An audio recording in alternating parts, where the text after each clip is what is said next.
Hey there, scholars. Welcome back to grammar workout number 3. When we last left off, we had an assessment on this paragraph. And if you want to pause right here real quick and look at it and see how it all should look correctly, you can go ahead and do that.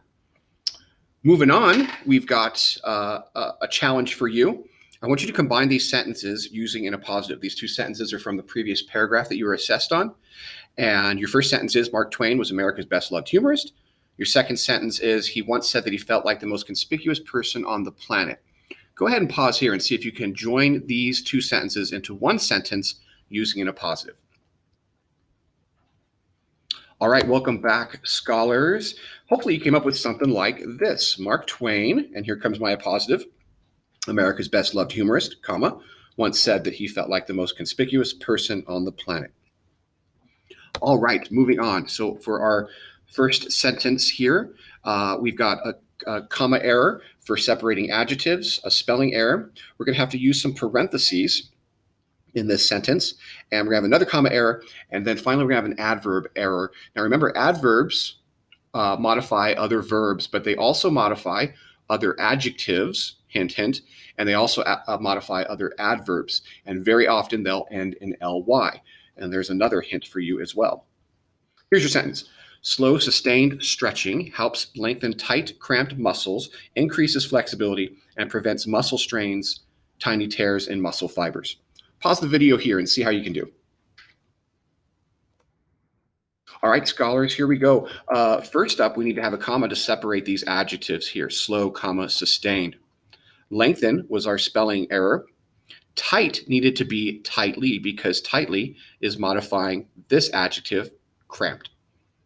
And then here we start listing things. So we need to have a comma after muscles, a comma after flexibility. And then here is where we would use our parentheses, this little extra information where they tell you what muscle strains are and define that for you.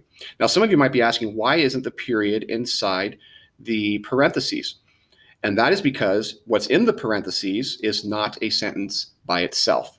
It's a part of this sentence. So the sentence technically ends here. It doesn't belong in here.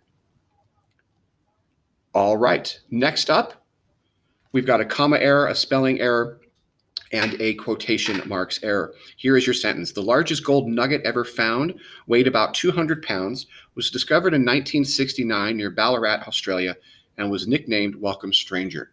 Pause the video here and see how you can do with this one.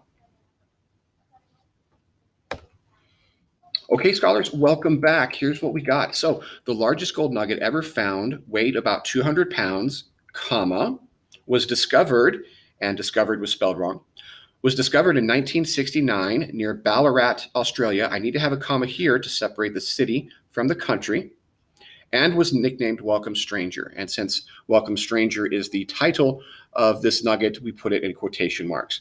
And keep in mind, too, that period needs to go inside the quotation mark. All right, scholars, well done. That's all I've got for you today. I wish you guys the very best. I look forward to seeing you guys in class soon, and y'all take care.